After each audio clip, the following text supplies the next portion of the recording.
جی ناظرین، اب وقت ہوا ہے شجاع الدین شیخ صاحب کے پروگرام پیغام رمضان کا۔ آج ہم دیکھتے ہیں کہ رمضان المبارک سے متعلق شجاع صاحب کیا گفتگو کرتے ہیں اور کیا نیا پیغام ہمارے تک پہنچاتے ہیں۔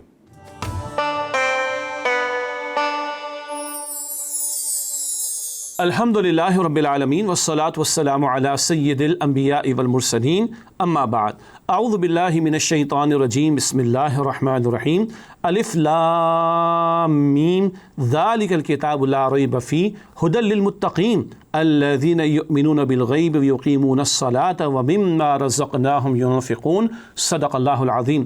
اللہم صلی وسلم علی نبینا محمد، رب اشرح لی صدری ویسر لی امری واحلل عقدۃ من لسانی یفقہوا قولی واجعل لی وزیرا من اہلی، آمین یا رب العالمین۔ السلام علیکم ورحمۃ اللہ وبرکاتہ۔ ایمان لانے کے بعد اول سب سے پہلا مطالبہ جو سامنے آتا ہے وہ نماز ادا کرنے کا ہے۔ نماز ایمان کی علامت ہے۔ ایک بچے سے، بلکہ چند بچوں سے پوچھا گیا اسکول میں، استاد نے پوچھا بیٹا یہ بتائیے کون نماز ادا نہیں کرتا؟ تو ایک بچے نے ہاتھ کھڑا کیا اور جواب دیا کہ سر جو لوگ مر جاتے ہیں وہ نماز ادا نہیں کرتے، اور جو لوگ کافر ہوتے ہیں وہ نماز ادا نہیں کرتے۔ جو مر جاتے ہیں وہ نماز ادا نہیں کرتے، جو کافر ہوتے ہیں وہ نماز ادا نہیں کرتے۔ تو مسلمان ہو اور زندہ ہو تو نمازی تو ہوگا۔ یہ بچے کی سمجھ آ رہی ہے، آج بڑوں کو سمجھ میں نہیں آ رہی۔ قیامت کے دن پہلا سوال حدیث طبرانی شریف میں رسول اللہ علیہ السلام نے فرمایا سب سے پہلا سوال قیامت کے دن نماز کے بارے میں ہوگا۔ نماز درست ہوگی باقی معاملات درست ہوں گے، اور نماز درست نہیں تو باقی معاملات میں بگاڑ پیدا ہو جائے گا۔ اللہ کے رسول صلی اللہ علیہ وسلم نے فرمایا، مسلم شریف کی روایت ہے، بندے کے اسلام اور کفر کے درمیان نماز کا فصل ہے۔ اگر نماز ادا کر رہا ہے تو اسلام کی طرف ہے، اور نماز ادا نہیں کر رہا تو جا رہا ہے کفر کی طرف۔ اللہ کے رسول علیہ السلام نے فرمایا، جامع ترمذی کی روایت، کہ من ترک الصلاۃ متعمدا فقد کفر، جس نے جان بوجھ کر نماز ترک کر دی وہ کفر کر چکا۔ استغفر اللہ، عملاً کفر کیا، کلمہ گو ہے، بے نمازی جنازہ تو پڑھیں گے لیکن طرز عمل کافر والا ہے۔ بچے نے کیا کہا تھا؟ جو مر جاتے وہ نماز ادا نہیں کرتے، اور جو کافر ہوتے ہیں وہ نماز ادا نہیں کرتے۔ استغفر اللہ۔ سورہ مدثر ہے 29 پارے میں، جنت والے جہنم والوں سے سوال کریں گے۔ یہ ڈائلاگ اللہ تعالیٰ نے، مکالمے اللہ تعالیٰ نے نقل کیے۔ جنت والے جہنم والوں سے پوچھیں گے ما سلککم فی سقر، کیا شے تمہیں جہنم میں لے گئی؟ پہلا جواب لم نک من المصلین، وہ کہیں گے ہم نماز ادا کرنے والے نہیں تھے۔ یہ حقوق اللہ کا ذکر ہے، اللہ کے حق کا ذکر ہے۔ ولم نک نطعم المسکین، ہم مسکینوں کو کھانا نہیں کھلاتے تھے۔ یہ حقوق العباد کا ذکر آ گیا، دونوں امپورٹنٹ ہے۔ بہرحال پہلا جواب کیا ہے؟ کیوں جہنم میں چلے گئے؟ نماز ادا نہیں کرتے تھے۔ تو بے نمازی کا ٹھکانہ تو جہنم میں ہے۔ 4 ائمہ، ان میں سے 3 امام حنیفہ رحمۃ اللہ علیہ کو چھوڑ دیں، امام مالک، امام شافعی، امام حنبل رحمۃ اللہ علیہ مجمعین، ایک رائے کے مطابق یہ حضرات فرماتے بے نمازی کو قتل کر دینا چاہیے۔ امام حنیفہ رحمۃ اللہ علیہ فرماتے قید کرنا چاہیے، جب تک نماز کا پابند نہ ہو چھوڑنا نہیں چاہیے۔ شیخ عبد القادر جیلانی رحمۃ اللہ علیہ فرماتے بے نمازی کو مسلمانوں کے قبرستان میں دفن بھی نہیں کرنا چاہیے۔ اللہ اکبر۔ صحابہ کرام کے دور میں سب لوگ نمازی تھے، منافق بھی نمازی تھے۔ اللہ اکبر۔ صحابہ کرام یہ طے کیے بیٹھے تھے بے نمازی تو کافر ہوتا ہے، اس لیے اس زمانے میں منافق جن کو قرآن نے منافق کہا وہ نمازوں میں آتے تھے۔ کیوں؟ تاکہ ان کو مسلمان مانا جائے۔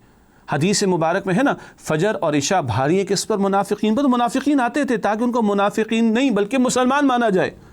یہ تو آج ہمارا دور ہے، مسلمان مطمئن ہے 5 نمازیں ضائع کر کے۔ میں رمضان کے علاوہ بات کر رہا ہوں جی۔ رمضان میں تو ٹھیک ہے، نمازیں ادا ہوتی ہیں اور تراویح بھی، رمضان میں بھی ڈنڈیاں ماری جاتی ہیں، لوگ فجر میں سو جاتے سحری کر کے۔ استغفر اللہ۔ کیا ہو گیا بھائی؟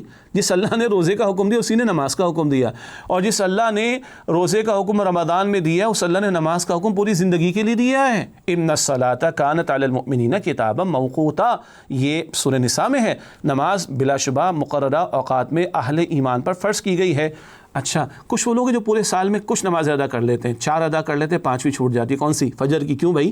ظہر، عصر، مغرب، عشاء کس اللہ کے لیے؟ اللہ ایک ہی اللہ ہے اس اللہ کے لیے ظہر، عصر، مغرب، عشاء ادا کی تو فجر کا بھی اللہ ہی رب ہے نا، یعنی فجر کا مالک بھی اللہ ہے، فجر کے وقت کا حکم بھی نماز ادا کرنے کا اللہ نے دیا۔ کیا ہو گیا بھائی؟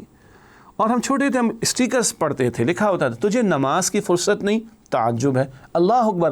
آج ہر آئی وی کال کو ہم رپلائی کرتے ہیں، مسڈ کال جب تک مسڈ رہتی ہے ٹینشن رہتی، جب تک اس کو آنسر نہیں کرتے ٹینشن فری نہیں ہوتے۔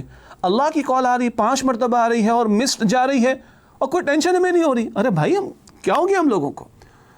اللہ کے سامنے جھکنے کے لیے ہم کھڑے نہیں ہو رہے. یہ بہت بڑا سوال ہے. چلیں رمضان بہترین موقع، فرض نماز کے ہم سنت اور نوافل ادا کریں، تراویح کی نماز ادا کریں، تہجد ادا کریں. سبحان اللہ. تو کیوں نہ ایک ایسی پریکٹس ماہ رمضان میں ہو جائے کہ ساری زندگی رمضان کے بعد بھی نماز کے پابند رہیں. اور ایک بڑا ٹیسٹ پتہ ہے کب ہوتا ہے؟ چاند رات کو. سبحان اللہ. عید کے دن. سبحان اللہ. ارے بھائی جس رب کے لیے رمضان میں نماز ادا کی اسی کا حکم عید کے دن بھی نماز کا ہے، عید کے بعد بھی ہے. سبحان اللہ. لیکن یہ بہترین موقع ہے کہ ہم نمازوں کی پابندی اختیار کر لیں. اللہ کے رسول نے فرمایا صلی اللہ علیہ وسلم، جس کے گھر کے بعد بلکہ کسی کے گھر کے باہر اگر نہر ہو اور 5 مرتبہ وہ اس میں نہاتا ہو تو میل بچے گا نہیں، تو نماز ادا کرنے والا بھی ایسے گناہ معاف ہو جائیں گے. حضور نے خزاں کے موسم میں جو ہے وہ درخت کو ہلایا، پتے جھڑ گئے. آپ نے کہا ایسے جب نمازی نماز ادا کرتے اس کے جو ہے گناہ جھڑ جاتے ہیں. اور اللہ کے رسول علیہ السلام فرمایا کہ جو 5 وقتہ نماز ادا کر رہا ہے وہ اللہ کے ذمہ کرم پر اللہ معاف فرمائے گا اسے.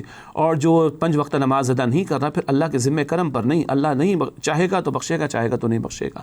اور حضور نے یہ بھی فرمایا کہ بے نمازی کا ٹھکانہ پتہ ہے کس کے ساتھ ہے؟ چند نام حضور نے لیے، فرعون ہے، حامان ہے اور امیہ بن خلف، اس طرح کے مجرمین ہیں، ان کے ساتھ بے نمازی کا ٹھکانہ ہوگا. اور جو لوگ کہتے ہیں نا حقوق العباد حقوق العباد، بالکل حقوق العباد اہم ہیں، ہم بھی بیان کرتے ہیں. وہ بھائی نماز اللہ کا حق ہے اور قیامت کے دن پہلا سوال نماز کے بارے میں ہونا ہے. حدیث پیش کر دی گئی. اور جہنم والے کہیں گے کہ نماز ادا نہ کرنے کی وجہ سے ہمیں جہنم میں ڈال دیا گیا. تو حقوق العباد بھی اہم اور حقوق اللہ اہم ترین ہے. پورا پیکج سامنے رہنا چاہیے. اور نماز کیا ہے؟ اللہ کی یاد کا ذریعہ. بھول جاتے ہیں نا، چند گھنٹوں کے بعد نماز یاد دہانی کرا دیتی ہے.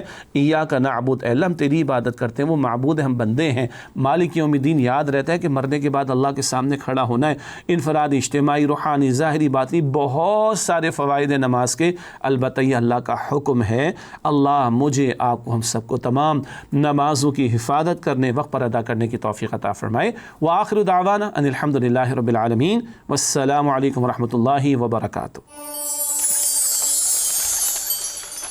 جی ناظرین، ہماری ٹرانسمیشن کا وقت ختم ہوا چاہتا ہے. آج ہم نے 8ویں سحری مکمل کی ہے اور یہ پہلا اشراب اختتام کے قریب پہنچ رہا ہے. آپ اس پروگرام کے ساتھ جڑے رہے، آپ کا بہت شکریہ. اپنی فیڈ بیک سے ضرور آگاہ کیجیے گا. کل انشاءاللہ تعالی آپ کے سامنے ہم حضرت اسماعیل علیہ السلام کے واقعات کے ساتھ مختلف سیگمنٹ میں مختلف باتیں لے کر آئیں گے.